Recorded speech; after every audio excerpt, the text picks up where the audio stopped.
Todos, com alegria, com felicidade, nós estamos aqui reunidos mais uma vez. Aos nossos queridos amigos internautas, nosso boa noite, nosso abraço fraterno também. E pedimos o singelo favor de desligarem os celulares, por favor, colocar no modo silencioso. E sobre os recadinhos da casa, para quem ainda não decorou, nós temos palestras, a Casa do Caminho Santana tem palestras todos os dias. Há uma diferença de horário e um pouco do atendimento. Tudo isso está explicitado lá no quadro de avisos e no nosso site também. Além das diferenças de horário, na sexta-feira nós temos um trabalho muito diferente, muito especial, que é o atendimento aos dependentes químicos e familiares. E os outros dias, palestra passa normalmente. E o importante é as pessoas virem meia hora, caso queiram passar pelo plantão, virem meia hora antes da palestra e depois serem atendidos. Sobre as atividades sociais, todo segundo sábado do mês nós entregamos as cestas básicas. Nós agradecemos muito a cooperação de cada um que tem trazido o seu quilinho de alimento não perecível. Isso tem ajudado muito a casa e as famílias que nós atendemos. E este mês as nossas necessidades estão principalmente em leite em pó e macarrão. Quem puder trazer um pacotinho, um quilinho, colocar ali no carrinho, a gente agradece muito. Todos os sábados, às 17 horas, uma equipe, uma turma sai daqui para distribuir lanches de rua, lá na Cruzeiro do Sul. Um trabalho muito bonito, um trabalho muito gratificante, um trabalho que ensina muito. Quem quiser participar, não precisa se inscrever, é só vir aqui, né, Daniel? 17 horas, o Daniel está aqui todo sábado, e conhecer o trabalho, não precisa nem trazer nada. Venha participar, conhecer, e depois, então, faça a sua avaliação se isso lhe agrada ou não, como esse aprendizado, essa prática da caridade que a gente tem que fazer. E primeiro e terceiro domingo do mês, às 9 horas, nós voltamos com o curso para gestantes. Então, quem tiver um familiar, um amigo, parente, vizinho, qualquer um que esteja nessa situação, é só vir aqui e participar das nossas atividades. E, finalmente, sobre a nossa viagem a Araxá, nós ainda temos algumas vagas. E a gente pede até o favor de quem puder divulgar, não só na sua família, mas também para os amigos, parentes, porque nós tivemos algumas desistências e a gente não está com o ônibus lotado. E caso a gente não lote o ônibus, esse ônus, esse custo, recai aqui para casa. Então aí a gente tem até um certo prejuízo. Então, se puderem divulgar para quem quiser fazer essa viagem conosco a Araxá, no feriado de 12 de outubro, né? É só falar com a gente, comigo, com a Cida ou com a Sandra, né? E fazer a sua inscrição. E, finalmente, sobre o livro, quem não comprou, a gente pede para comprar. É um livro, além de ser maravilhoso, que conta a história, as mensagens, os fatos desse um dos maiores médiuns brasileiros, que é o Mirabelli. E, além disso, foi nosso vizinho aqui, né? Morou na Zona Norte, na Nova Cantareira, e custa R$45, e além do ensinamento que vem nele, vocês estarão ajudando muito a nossa casa, e a gente agradece de coração, porque é o primeiro livro que a nossa editora, a GEV, aqui da Casa do Caminho, está lançando. Esperamos que seja uma sequência, mas primeiro a gente precisa vender esse, que é o primeiro número que saiu, tá bom? Quem quiser me procura, a gente tem na livraria R$45 cada um. Acertamos cheque, dinheiro, cartão, palavra, qualquer coisa. Só esse interesse, tá bom? Não é, Sandra? Vale, Leite. Dani, você liga para mim.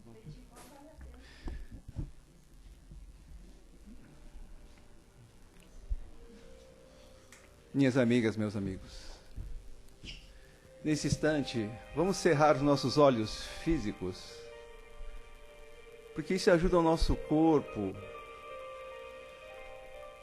a relaxar,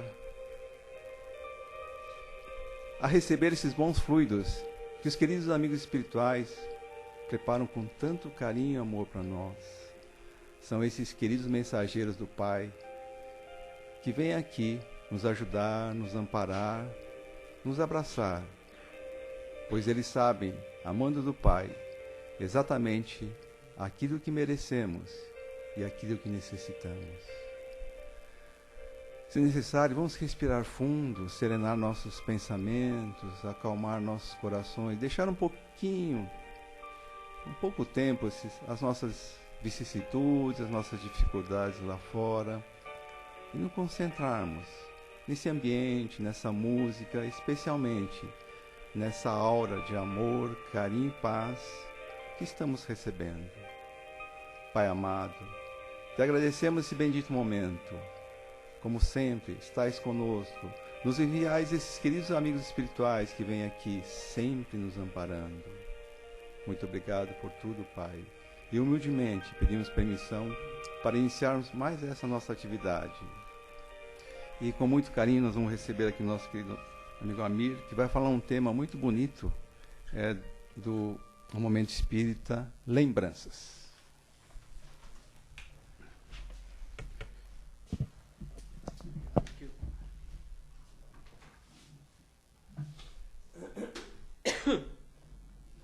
Boa noite. Todos bem? Uma senhora, ela, assim como nós, né? Se ingressou na seara espírita, começou recebendo assistência, como a maioria de nós, começou assistindo as palestras, depois entrou para os cursos e até que foi convidada a trabalhar nas sessões mediúnicas da casa. Uma casa como essa. Sessões de desobsessão, sessões de esclarecimento a espíritos necessitados, e ficou por vários meses trabalhando e gostava muito e se sentia evoluindo, se sentia progredindo, sentia seu coração se abrir, sentia seu sentimento ficar mais saudável, ao mesmo tempo em que ela, nos cursos, adquiria o conhecimento. Isso em todas as mensagens, em todos os esclarecimentos, em todas as manifestações dos espíritos necessitados que ela escutou. Até que um dia, um espírito se manifestou na reunião mediúnica, dizendo ter sido, na sua última encarnação, escravo daquela senhora. E dizia que por ordem dela, ela era a senhora do engenho, dizia que por ordem dela, ele havia apanhado quase até a morte e havia depois morrido de fome e de sede, porque ela havia deixado ele, havia dado ordens para que ele ficasse acorrentado até morrer de fome e de sede. E esse espírito, desde então, que fazia já um bom tempo, né? Nós tivemos engenhos aqui no Brasil desde o século XVI, alguma coisa assim. Isso já fazia muito tempo e estava dentro das lembranças daquele espírito. Mas a senhora não se lembrava, né? E quando instada ali a se manifestar, o dirigente da reunião recomendou que ela pedisse perdão, né? Se ela pudesse aproveitar aquele momento, né? Como o Chico falava, a gente nunca deve cortar o laço onde a gente puder desatar, né? E ali ela, instada a se manifestar ali para aquele espírito, ela falou que ela não pediria perdão ao que, nas palavras dela ali, seria apenas um escravo. Mostrando ali que, apesar de já ser uma trabalhadora, apesar do conhecimento evangélico, do conhecimento espírita, ainda era prisioneira do orgulho e também do egoísmo e do preconceito de, mesmo conhecendo o espiritismo, achar que existem espíritos que são escravos, espíritos que são definitivamente inferiores e espíritos que são superiores. O dirigente da reunião conseguiu contornar a situação, que se tornou um pouco tensa, e conseguiu esclarecer, né, os mentores da casa, que são eles que fazem 99% do trabalho, conseguiram amolecer ali o coração daquele espírito que acabou aceitando ajuda, acabou aceitando a oportunidade de ir para regiões mais superiores. E nada mais se falou ali sobre o assunto, né? E isso está num livro de Manuel Filomeno de Miranda, pela psicografia do Divaldo Franco, chamado Dramas da Obsessão. E Manuel Filomeno de Miranda, após narrar essa história, ele faz um toque de ironia ali muito sábio, que a senhora X, lá, a letra lá do nome da senhora, após muito tempo de doutrina espírita, continua com seus problemas, né? Ela entrou na casa porque tinha problemas de saúde, continua padecendo das suas dores nas pernas, e apesar de trabalhando todas as semanas no centro, ainda se acha prisioneira do preconceito, do egoísmo e do orgulho. E aí o toque de ironia dele, apesar de tomar semanalmente o seu passe magnético. Por que eu estou falando isso? Porque a lembrança que torturava aquele espírito, e lembranças e casa mental é o nosso tema de hoje, né? O texto de hoje ele começa assim: nossa casa mental é sempre povoada pelas memórias que guardamos. Por que nós estamos falando de lembranças? Porque aquele espírito deve ter passado 300 anos com raiva daquela senhora, perdendo tempo, né? Carregando esse peso dentro dele. Poderia ter evoluído, poderia ter esse socorro que ele aceitou, ele deve ter sido oferecido muitas vezes, né? E ele acabou por ficar renitente no ódio e naquele ressentimento, acabou ficando aí provavelmente alguns séculos em cima disso. E aí vocês vão me perguntar, mas a senhora lembrava disso daí? Ela tinha consciência disso? Olha, conscientemente ela não tinha consciência. Mas a sede da nossa memória das vidas passadas é o nosso corpo espiritual, é o nosso perispírito. Ele funciona como se fosse um pendrive, ali um CD, alguma coisa assim, que a gente fosse gravando todas as nossas experiências, todos os nossos erros e acertos e todos os nossos aprendizados. E o que nós pensamos, o que nós sentimos, o que nós queremos, influi diretamente no nosso perispírito, no nosso corpo espiritual, né?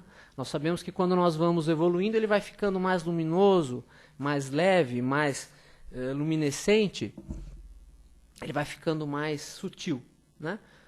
Que é aquela veste nupcial de que fala o Cristo, né? Que você não pode entrar na festa de boda se você não tiver vestido adequadamente. É a mesma coisa, se você não tiver um perispírito bem luminescente, um perispírito bem sutil, você não pode entrar no mundo superior, né? Então, o nosso perispírito revela o nosso grau evolutivo, né? Do lado de lá não dá pra gente dar uma carteirada aqui que é trabalhador do centro espírita e alguém deixa a gente entrar. Não é bem assim que funciona.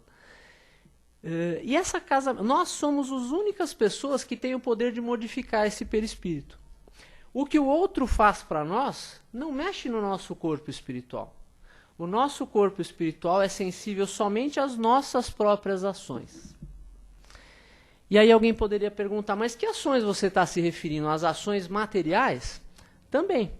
Ele é sensível ao que você faz para você, ao que você faz para o outro. Mas ele é muito sensível ao que nós sentimos, ao que nós pensamos, ao que nós queremos, às coisas que ocupam a nossa ideia central. E aí cabe a nós aqui, que já estamos na doutrina há algum tempo, nos perguntarmos, o que ocupa a minha ideia central? Que tipo de ideia me preocupa? Que tipo de pensamento me povoa a mente na maior parte do tempo? Aí já vem logo aquele sentimento, às vezes, negativo. Eu ainda faço isso, faço aquilo, tenho raiva, tenho culpa, tenho medo e tal. Tudo bem. Mas o que é a nossa ideia central? Nós estamos centrados ainda no ter? Ou já estamos centrados no ser? Nós estamos centrados ainda nas aparências exteriores ou nas coisas interiores? Estamos interessados naquelas coisas que o Cristo disse que viriam por acréscimo? Ou estamos centrados na justiça de Deus? Né? E ele falou que buscar primeiro a justiça, o reino de Deus e a sua justiça, e o resto lhe será dado por acréscimo. O que ocupa a nossa ideia central? Né? Nós estamos sendo convidados aqui por esse texto à reflexão. E aí eu gostaria de trazer uma outra ideia para a reflexão nossa aqui, que é o seguinte. Desde o começo dos tempos e do começo de quando começaram a ser criadas as primeiras religiões, as primeiras filosofias espiritualistas e tudo, a grande maioria delas, principalmente as influenciadas ali pelo Império Persa, pelo judaísmo e tudo, sempre pensaram em termos de dualidade. Haveria alguma coisa boa e uma coisa má, ou uma boa e uma não tão boa. Né? Nós sempre pensamos em termos de dualidade, de punição e de recompensa, de bom e mal, de seres, dos deuses do bem, né? Quando nós éramos politeístas, aí fomos politeístas provavelmente por muitas encarnações. Quando nós éramos politeístas, devíamos ter provavelmente os deuses do bem e os deuses do mal, aqueles que nós servíamos para ser recompensados e aqueles que nós servíamos para não sermos punidos. E aí a gente se acostumou a achar que tem lugar para tudo, que cada coisa tem o seu lugar determinado, ou seja, lugares de sofrimento, lugares de ventura, lugares de recompensa. A doutrina espírita, André Luiz ali, aquele Camilo, né? Camilo Castelo Branco, a gente vê que existe realmente alguma coisa de lugares determinados e lugares onde os espíritos se reúnem por afinidade, ou para espiar, ou para estudar, ou para, enfim, para qualquer que sejam as suas tarefas no plano espiritual. Mas não é porque aquele lugar lhes foi determinado, e sim porque eles se reuniram por afinidade e muitas vezes plasmaram ali o tipo de lugar adequado ao padrão mental deles. Mas voltando a essa ideia da dualidade, é comum você ver hoje, mesmo, né, é comum você observar as pessoas em situações idênticas com reações completamente diferentes. Então você tem pessoas com famílias semelhantes, com saúde semelhante, com condições financeiras semelhantes, que moram no mesmo bairro, trabalham no mesmo lugar, e uma carrega dentro dela um céu e a outra carrega dentro dela um inferno.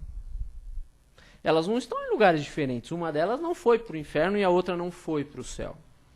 Mas talvez elas tenham buscado coisas diferentes, né? Jesus disse, né? Buscai e achareis. Provavelmente elas buscaram coisas diferentes na sua casa mental, né? Alimentaram as suas lembranças de amanhã com um combustível diferente, com um suprimento diferente. Porque elas estão no mesmo lugar, passando pela mesma situação e estão em estados completamente diferentes. Então a doutrina espírita já colocou no nosso conhecimento que você não precisa ir para lugar nenhum para transitar do céu para o inferno e vice-versa. Primeiro, ensinou que não existe essa coisa de inferno, aquele lugar pegando fogo com um cara espetando a gente. Já ensinou que não existe isso. E que você não precisa mudar de lugar para ir para o céu ou para ir para o inferno. Você pode ficar sentado na mesma cadeira. Aqui tem menos gente, mas se você for numa dessas casas espíritas que tem 500 pessoas no salão, você vai encontrar ali provavelmente umas 400 que estão na média, uns 50 que estão no céu e uns 50 que estão no inferno. Por quê? Pelos que elas estão vivendo, olha, até pode ter influência do que elas estão vivendo, mas principalmente pela maneira com que elas estão encarando isso. Você tem pessoas com desafios difíceis que podem estar no céu. E vocês têm pessoas com uma vida extremamente tranquila, família com problemas normais, com uma saúde boa, financeira boa. A vida pode ser muito generosa, né? E que estão no inferno. Vamos falar um pouco disso. A sua casa mental, né? O seu pensamento, o seu templo interno, o seu templo íntimo, como dizia Jesus. Você pode fazer dele um céu ou você pode fazer dele um inferno. Olha só, algumas coisas que podem fazer da nossa casa mental um lugar insuportável que vai com a gente para onde a gente for. Egoísmo. Tem como a pessoa egoísta ficar num céu interior? Ela se sentir no céu? Uma pessoa extremamente egoísta? Olha, no começo eu acho que até tem. Só que a pessoa egoísta, primeiro, ela não sabe ou não acredita na lei de causa e efeito. Porque se eu ser egoísta, quer dizer só pensar em mim. Se eu só penso em mim, os outros também não vão pensar em mim, os outros vão pensar neles. Eu vou receber o retorno ali da lei de causa e efeito. E aí eu não vou ficar no céu por muito tempo. Porque eu vou receber os frutos do meu egoísmo pelo egoísmo alheio. Muito provavelmente. Se eu continuar naquela atitude egoísta. E aí ele vive no inferno. Sentado na mesma cadeirinha daquele que está no céu. Eles estão sentados na cadeira um do lado do outro. Outra coisa. Orgulho. Orgulho é uma coisa que às vezes é mais difícil de você detectar, porque o egoísmo é fácil até detectar a pessoa que só pensa nela, né? Já o orgulho, às vezes a gente que já é espírita, que pode estar na mesma situação dessa senhora que eu contei esse caso aí, a gente pode estar achando que porque a gente começou a trabalhar no espiritismo, e a gente faz oração, e a gente faz evangelho no lar, e a gente trabalha, e a gente ajuda, que nós estamos com a nossa evolução realizada. E isso pode não ser verdade. Nós podemos ser trabalhadores excelentes da doutrina espírita, extremamente conhecedores do evangelho, mas pouco evangelizados, ou seja, podemos ser um poço de orgulho. Né? Ah, mas eu sou tão legal. Mas você é legal para querer ser mais legal do que você era ontem, ou você é legal para querer ser mais legal que o outro? Se você é legal para querer ser mais legal que o outro, é egoísmo. Porque o outro não tem que ser a minha medida. A evolução do outro é com ele. O problema dele com o universo, dele com Deus. O que vai me ser pedido contas ali, alguma hora, vai ser a minha própria evolução. E às vezes a gente não admite ser orgulhoso. Né? Só os outros às vezes percebem o nosso orgulho. A gente não se admite orgulhoso. E a gente acaba muitas vezes se orgulhando de não ter orgulho. Ou seja, se orgulhando de ser humilde. Se a gente se orgulha de ser humilde, a gente não é humilde de verdade, a gente é orgulhoso. Não é tão simples, né? Muitas vezes a gente fala, nossa, como eu estou ficando humilde. Acabou. Tem até aquela piada de santo... É uma anedota, isso aí deve estar em algum livro, muito... que é a piada de Santo Antão, né?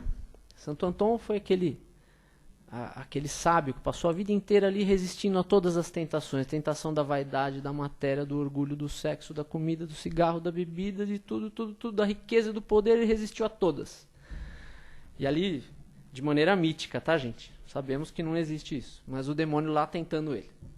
E tentava, e passou 90 anos tentando o cara. E ele não caiu em nenhuma tentação. Até que o demônio aparece para ele lá e fala assim, olha, Antão, eu vou abandonar você. Porque eu tentei você de todas as maneiras, e você fazia oração, resistia, fazia aquilo, resistia de todas as maneiras, e agora realmente eu reconheço que é impossível você cair numa tentação. Eu vou embora. Você nunca mais vai me ver. E o demônio vai embora. Aí Santo Antão ajoelha e reza. Ele fala, obrigado, Pai, porque hoje, resistindo à minha última tentação, eu me tornei um santo. O demônio sorri e volta, né? Para tomar posse ali da situação que finalmente tinha ficado do jeito que ele queria. Ou seja, ele tinha sido tentado, após tudo isso, pelo orgulho, pela vaidade de se tornar, ainda que seja a vaidade de se tornar um santo. Outra coisa, além do orgulho, a culpa. O que adianta nós termos culpa? O que já foi, já foi. A lei de causa e efeito já anotou os fatos, né? A lei de causa e efeito que age no nosso perispírito e age na nossa consciência, anotou instantaneamente os fatos. E a culpa pode nos fazer prisioneiros, mas não de uma situação, porque essa situação pode ser revertida de outra maneira, pode ser revertida pelo bem, pode ser revertida pelo fazer melhor, fazer diferente, não necessariamente pelo retorno do mal. Mas pode nos fazer prisioneiros pela nossa incapacidade de fazer as pazes conosco mesmos, com o nosso passado, que é o que algumas pessoas chamam de auto-perdão. Auto-perdão não quer dizer que você tirou de você aquele fato, que você extinguiu a responsabilidade por aquele fato. Não. Não é. Você estaria revogando a lei de causa e efeito. Auto-perdão quer dizer, olha, eu errei, eu assumo que eu errei e me coloco à disposição da lei divina para reparar da maneira que me for menos sofrida isso. Isso já é auto-perdão. É você se colocar à disposição do Pai, à disposição da vida, à disposição da lei divina para a reparação. Não precisa ser para o retorno do mal. Então essa culpa que nos paralisa, que nos faz refém, é uma bobagem. Ai, mas eu lembro do que eu fiz, essa lembrança do que eu fiz me deixa maluco. Tá. Só que não tem como você ser absolvido hoje julgando alguma coisa do passado. Por quê? Porque onde está escrita a lei de Deus? Aqui tem um monte de gente que sabe. Na consciência, está lá no livro dos Espíritos.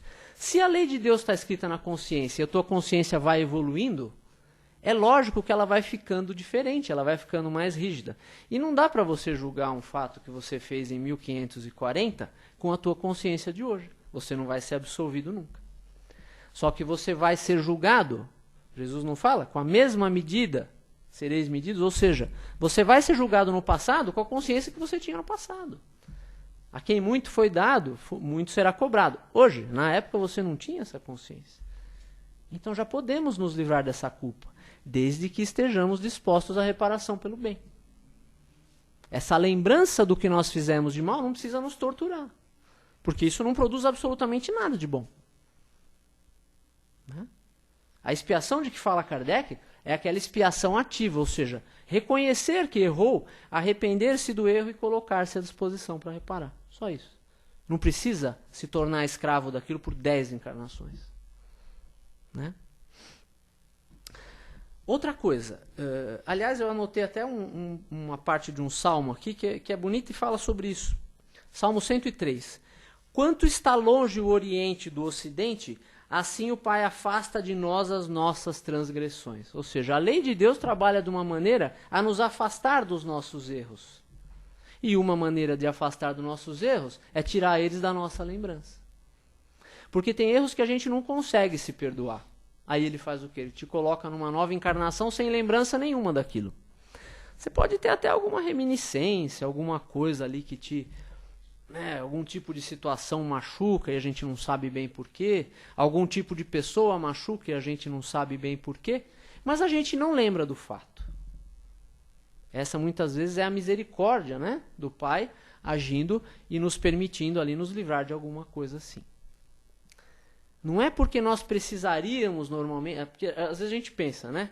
Quando a gente chega no Espiritismo, a gente sempre se pergunta isso pro pessoal que já está na casa. Fala assim, mas o que adianta eu passar por provas e expiações se eu não lembro o que eu fiz no passado? Olha, você pode até não lembrar da experiência, mas o ensinamento está aí dentro. Porque nós não falamos que a sede dessa memória é o corpo espiritual, é o perispírito. Então nós não lembramos do que aconteceu, mas o ensinamento está dentro de nós. Por isso que está falando no Livro dos Espíritos que nós não retrogradamos. O espírito não retrograda, ele pode estacionar, pode se endividar, pode fazer um monte de bobagem, mas ele não regride. Por que ele não regride? Ele já atingiu aquele nível. Aquilo já está, aquele conhecimento já está nele. Ele pode se endividar, e isso ele vai ter que acertar as contas com a justiça depois. Ele vai reparar, ele vai ter que demorar algum tempo aí para se refazer. Mas ele não retrograda. Né? Outra coisa que pode fazer da nossa casa mental um verdadeiro inferno é o melindre. Né? Por exemplo, essa história que nós contamos aí. O melindre daquela mulher, que se julgava superior, porque ainda tinha provavelmente as reminiscências de ter sido ali uma senhora poderosa, de engenho, alguma coisa assim, contra o que nas palavras dela era apenas um escravo. Ela não se via como um espírito sendo irmã de outro espírito, e sim como uma senhora que não precisaria pedir perdão ao que ela achava ser apenas um escravo. Mesmo conhecendo a doutrina espírita e provavelmente sabendo que na encarnação seguinte isso poderia até se inverter. Ela poderia ficar numa situação de extrema penúria e aquela pessoa que ela achava que ela não precisaria pedir perdão poderia ser uma pessoa poderosa, uma pessoa rica, uma pessoa de posse que poderia ajudá-la. Não tem lá no Evangelho segundo o Espiritismo aquela mensagem de uma rainha de França? Exatamente essa situação. Ela se viu no plano espiritual precisando ali da caridade daqueles que ela desprezava em vida, porque achava que eram os seus súditos inferiores. Então o melindre é isso. A pessoa às vezes pode ficar 300 anos melindrada com alguma coisa. E o melindre, na verdade, ele só denuncia o tamanho do nosso orgulho. Né? Assim, como é que alguém pôde fazer uma coisa dessas comigo? Quer dizer que se ela fizesse com outro não tinha problema nenhum. Mas comigo aí é um problema, porque eu sou mais importante que os outros. Então o melindre ele revela esse orgulho. Outra coisa é o acúmulo. O acúmulo de coisas inúteis. Né? E aí eu estou falando tanto do material quanto das lembranças e dos melindres e dessas coisas. Da mesma maneira que nós às vezes acumulamos muita coisa nos armários de casa, nós acumulamos muitas lembranças que não deveríamos mais na nossa cabeça. E aí elas podem se tornar um peso excessivo para a gente. e acabar nos fazendo mal. E a gente se apega a essas lembranças, né? A gente se apega também a esses bens que muitas vezes não vão precisar nunca, né? Aquela camiseta que faz 10 anos que a gente não usa, será que a gente vai usar ainda? Doa logo isso para livrar um espaço, para ajudar alguém, né? Se não usa faz 10 anos, não vai usar mais. Hã? Já manda embora, né? Então. Então a gente vai acumulando muita coisa que não precisa. E isso não é exclusividade, falando do lado material, isso não é exclusividade daquele que tem muito, não. Porque você vai encontrar pessoas em situações, às vezes até de rua, mais apegadas ali às suas tralhas, às suas coisas, do que muitos ricos, muitas vezes. Se ela fosse rica, ela se apegaria da mesma maneira. E aquele rico, se fosse pobre, se apegaria da mesma maneira. Né? Tá certo? Não estamos criticando, porque muitas vezes aquilo ali é tudo que a pessoa tem na vida, né? A pessoa que está em uma situação de rua. Mas assim, é fácil observar apegos que você percebe que aquilo não vai fazer diferença. E a pessoa não tem como carregar, não tem como levar, mas ela fica presa àquilo. Muitas vezes são reminiscências do passado também.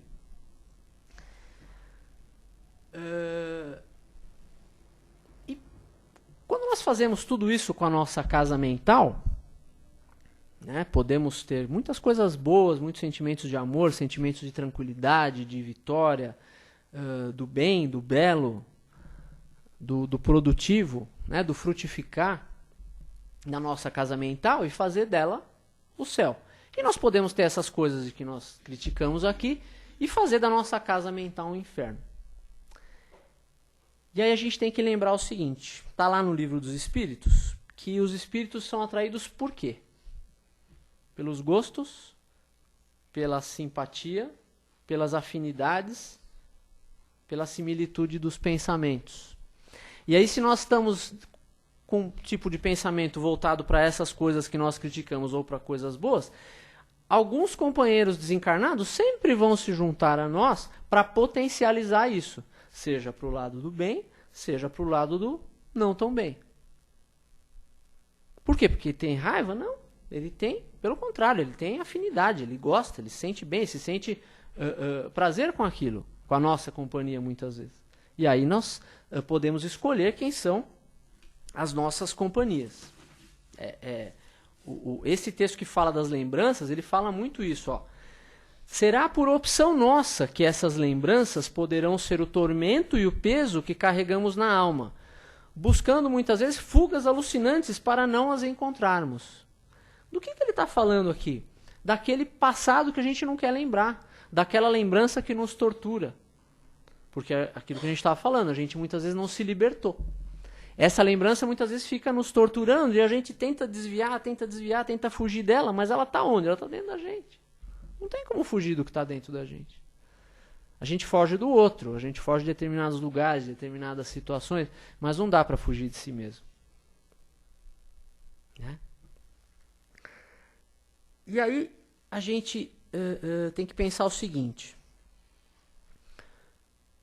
Tem uma questão do Livro dos Espíritos que ele pergunta lá, fala assim, como é que eu faço então para dar uma turbinada aqui, para dar uma melhorada? E os Espíritos respondem ali, um sábio da antiguidade já vos disse, conhece-te a ti mesmo.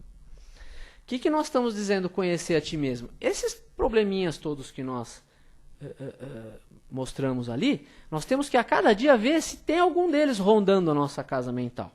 Um pouco de orgulho, um pouco de egoísmo, um pouco de melindre, um pouco de medo, um pouco de culpa, um pouco de querer ser mais que o outro, sei lá. Né? Nós temos que diariamente ir tirando. Opa, isso aqui, eu ainda sou orgulhoso nisso. E a gente vai colocando de lado. Na primeira vez vai conseguir? Não. Na segunda, talvez também não. Uma hora vai conseguir.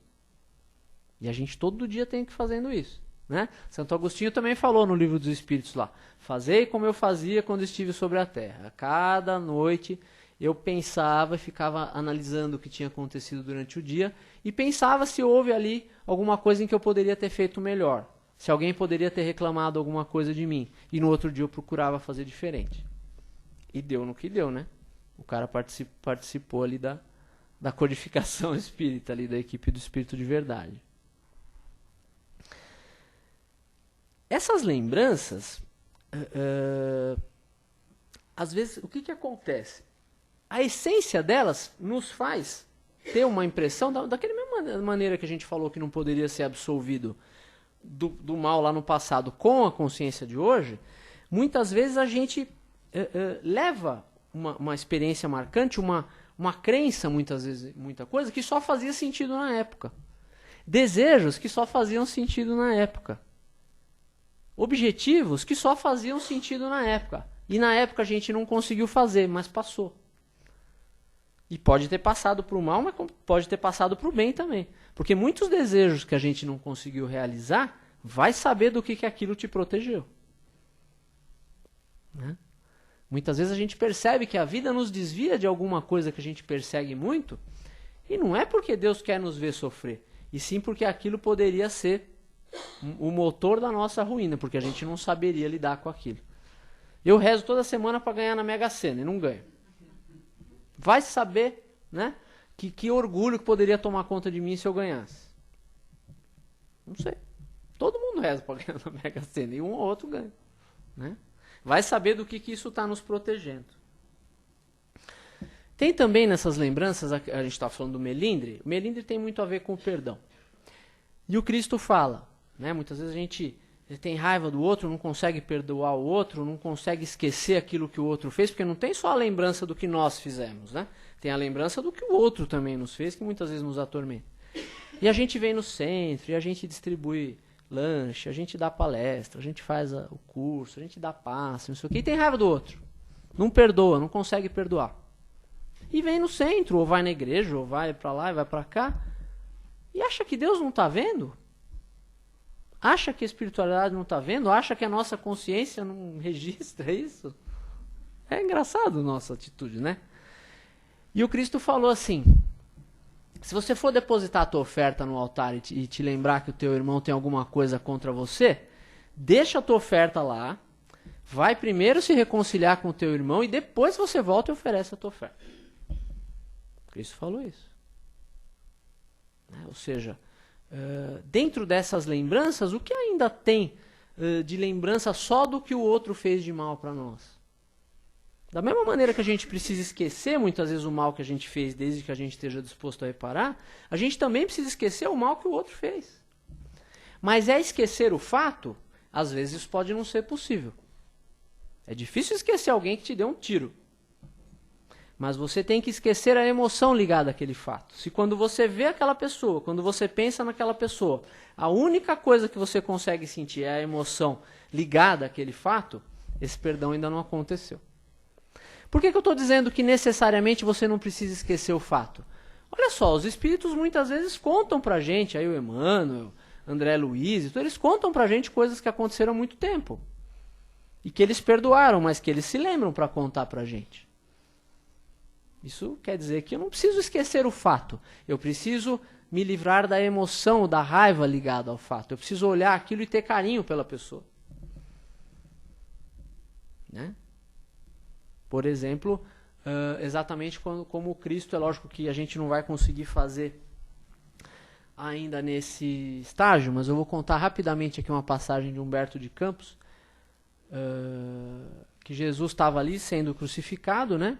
E conta ali de maneira um pouco romanceada, Humberto de Campos, no estilo dele, ele conta ali que abriu-se um veio luminoso ali do céu e os anjos se aproximavam do mestre ali crucificado. Anjos ligados à medicina, espalhavam ali sobre as suas feridas, ungüentos ali, coisas para minimizar as suas dores físicas. Anjos ligados à justiça, que passavam ali olhando o que estava acontecendo e pensando ali, anotando o que deveria ser de responsabilidade dos culpados. Anjos ligados à música, entoando melodias celestes, né? Grupos de anjos. E aí vem um anjo sozinho. E ele vai ali, percebendo que Jesus queria lhe falar alguma coisa, ele vai ali e Jesus sussurra alguma coisa no ouvido do anjo e esse anjo sai rapidamente. Era o anjo da caridade, que a pedido de Jesus tinha ido socorrer Judas, que tinha acabado de se suicidar. Então, a primeira lição do Cristo, de perdão, ali de cima da cruz, ele falou: Pai, perdoai-os porque eles não sabem o que fazem. E essa da caridade foi a segunda. E essas são as autoridades da lição de perdão dele, que ele não deu de uma sala com ar-condicionado, com ventilador. Ele deu pregado na cruz. Que ele lhe acompanhe, oriente e abençoe suas escolhas.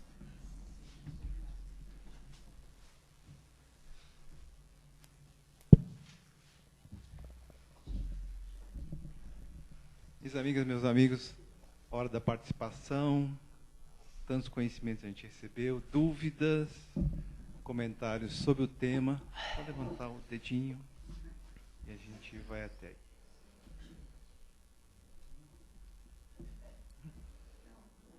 O Sidney, pode lá? Meu amigo Sidney vai falar. Tudo bom? Oi. Você falou um negócio interessante sobre acumuladores, né? Tem uma série, um documento, é como se fosse uma série, que retrata pessoas que têm exatamente esse problema. É um negócio deprimente. Pessoas que muitas vezes elas guardam na vida toda coisas, objetos, e você vê como fica vinculado tanto o lado físico e o lado espiritual. E aí, nesse programa, eles mostram as pessoas sendo convencidas a deixar fazer arrumação na casa. E a pessoa, mesmo assim, sabendo que aquilo está criando problema de saúde... Já viu o sofrimento que gera aqui? É um negócio, assim, que a gente olha, acha que é uma coisa, assim, louca. Mas, assim, às vezes tem que convencer a pessoa, por exemplo, um disco lá de 1900 alguma coisa, ela se desprender daquilo. Então, você falou nessa questão de acumular, aí está vinculado exatamente tanto o fator espiritual e, às vezes, essa questão do lado material, que uma coisa acaba interferindo na outra. Ali eles mostram os casos em que isso assumiu uma patologia já, né? Uma doença que muitas vezes ali,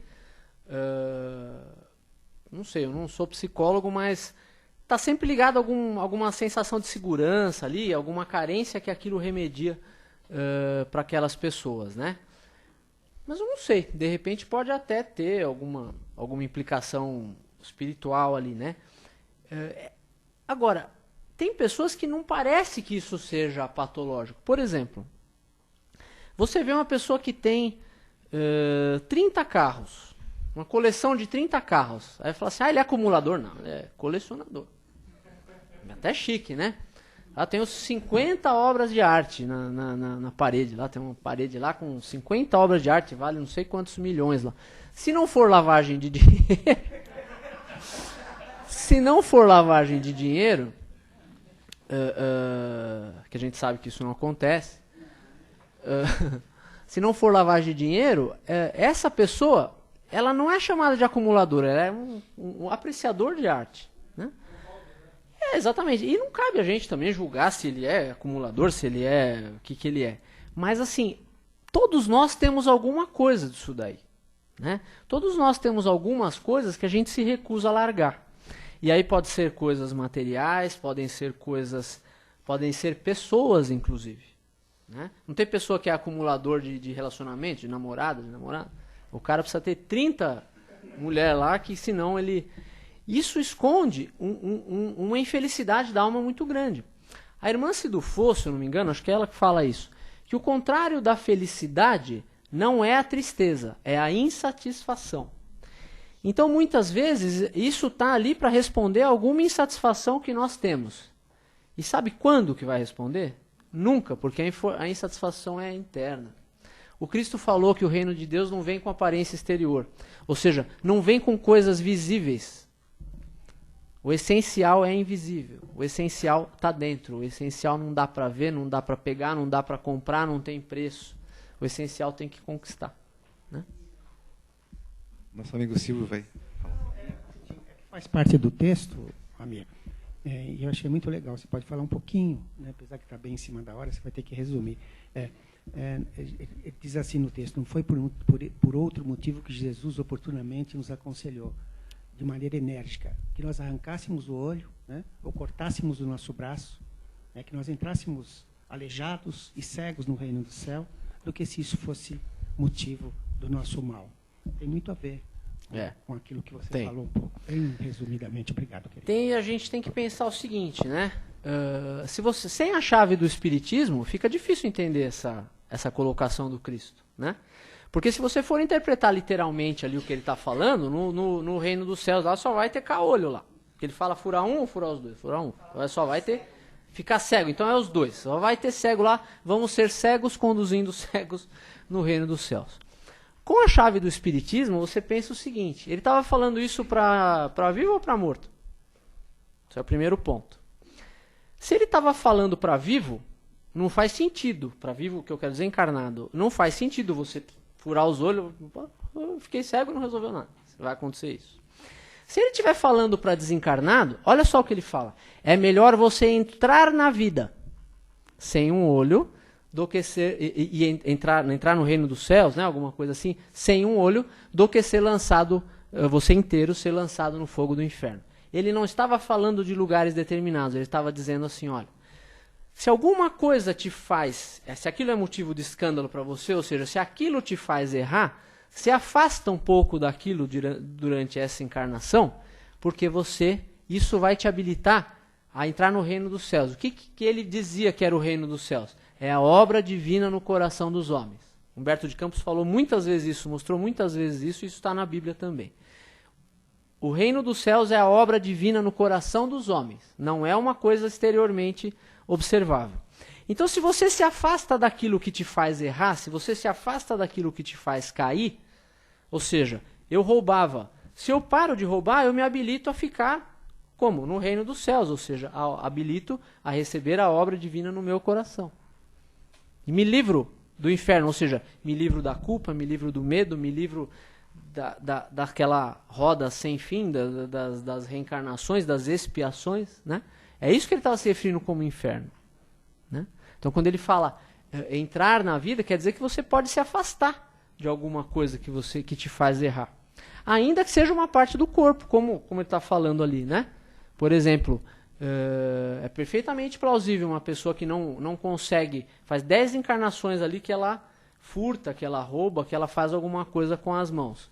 Se ela vier sem as mãos, dificilmente ela pode cometer outros erros, mas ela não vai cometer o mesmo. Exatamente o mesmo. Então, isso lhe serve ao mesmo tempo como expiação e também para evitar um mal maior. É a misericórdia divina e não o ódio divino agindo naquela vida. Respondi, Silvio? Beleza? Amir, a última questão vem de longe, é do Lourenço. Oh, meu Deus. Nosso amigo Lourenço, um abraço, lá de São Luís do Maranhão. Então, o Lourenço fala o seguinte: Amir, boa noite, saudades. Boa noite, Lourenço. Abraço a todos os presentes. Com sua permissão, o texto lembra a palavra. Todos sabem que a palavra é reflexo do que pensamos e desejamos. Na maioria das vezes, não se mede o impacto que uma palavra pode ter. O que vamos dizer a outra pessoa, antes digamos a nós mesmos. Ela pode levantar como derrubar. Como pode levar a alegria, respeito e admiração, como também pode levar a inveja, ao ódio. Uma palavra mal colocada pode deixar uma mancha para o resto da vida. É isso mesmo? Ele pergunta. Eu acho que já respondeu.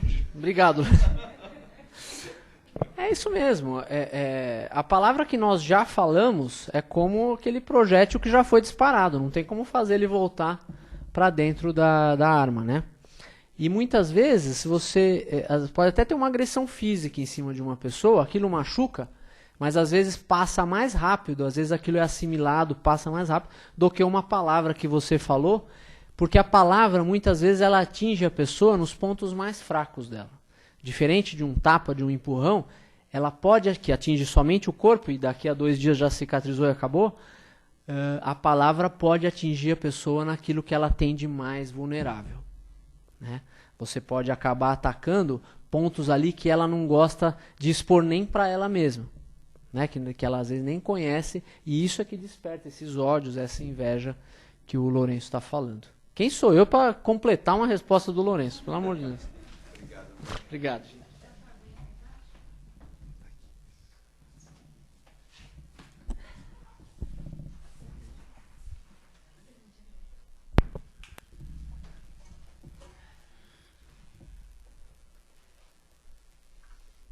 Meus irmãos, nesse instante,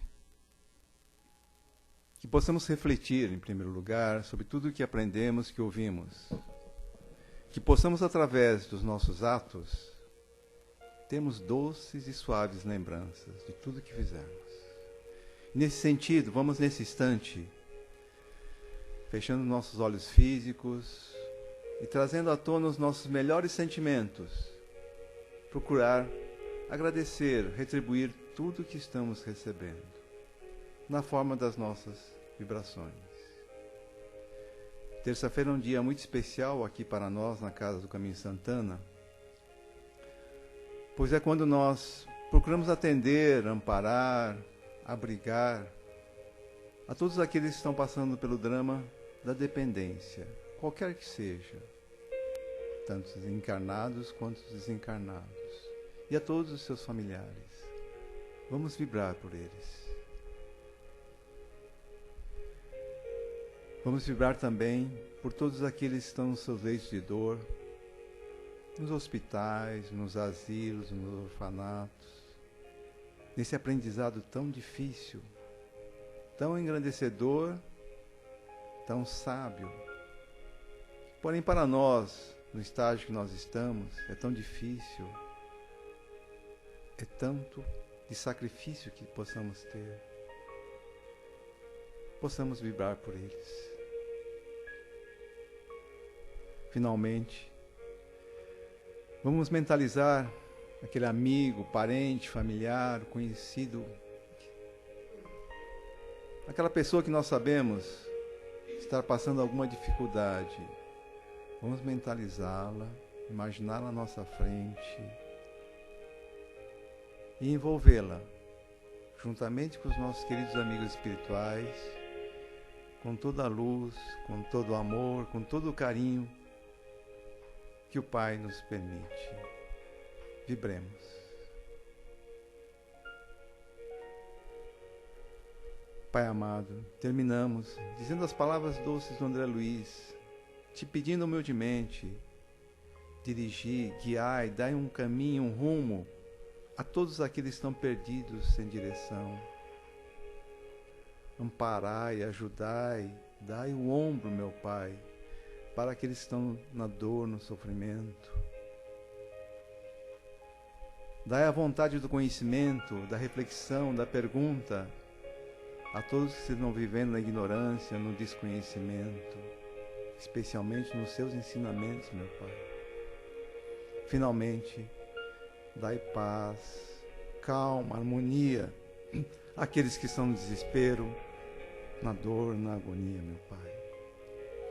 Enfim, onde houver uma dor, uma lágrima no sofrimento, meu Pai, que a vossa misericórdia esteja presente. Que assim seja, graças a Deus.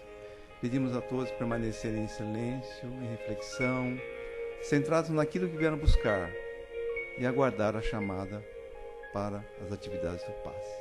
Muita paz a todos.